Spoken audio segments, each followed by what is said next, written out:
So bahagi po ng pagbibigay natin ng mga kaganapan dito po sa nagaganap na 2010 National Literacy Conference and Awards right here sa Benitez Hall, Teachers Camp, Baguio City. The summer capital of the Philippines, Baguio City, Baguio City.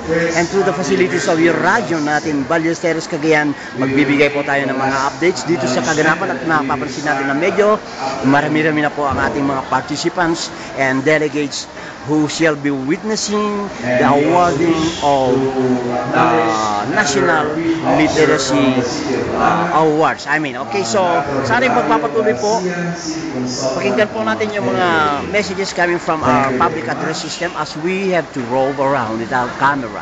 Remember, this is through the facilities of your radyo natin, Ballesteros Cagayan.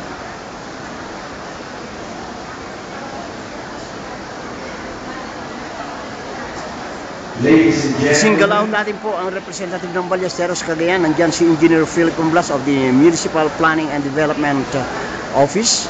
Yes, together with a group coming all the way from the district of Ballesteros, and Ballesteros municipality featured in the search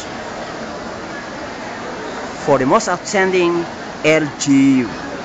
I repeat, that's for municipality of Ballesteros, province of Cagayan.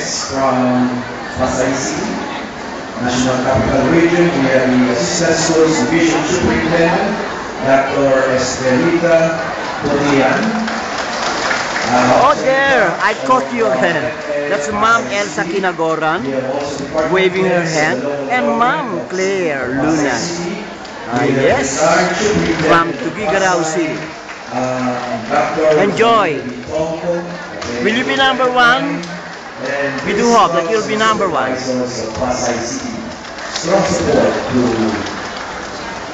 literacy. So nahagilap natin ang ating mga delegates coming from the province of Cagayan, representing Region 2. Okay, that's it. As we have to move on. Soon to join us. Andito sa taas medyo puno-puno rin, no? Marami rin tayong mga spectators dito sa tinuturing natin balcony. Hi ma'am, kumusta po kayo? Kumusta po kayo? Are you enjoying po?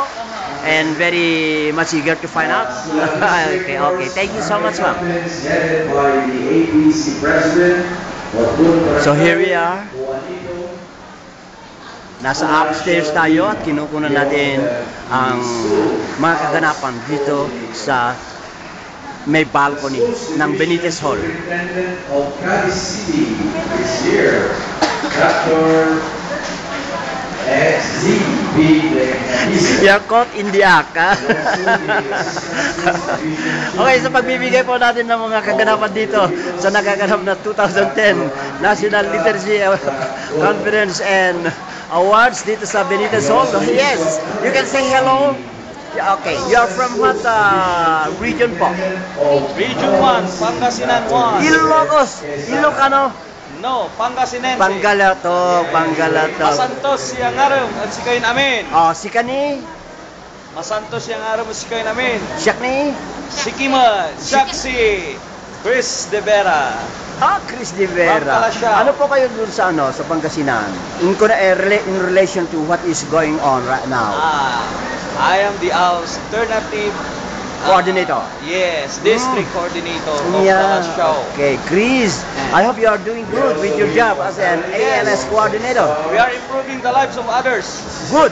Yeah. And that's the main reason why we have to Why we are work. here, yes. Okay, thank you so much, Chris. Thank you very so much. much, Chris. Yeah. Kasama mo yung nakuha, Yes. got in the act. That's my boss. Oh, I'm sorry. So we have to move on. Moving on. Dr. Patrick Escalante.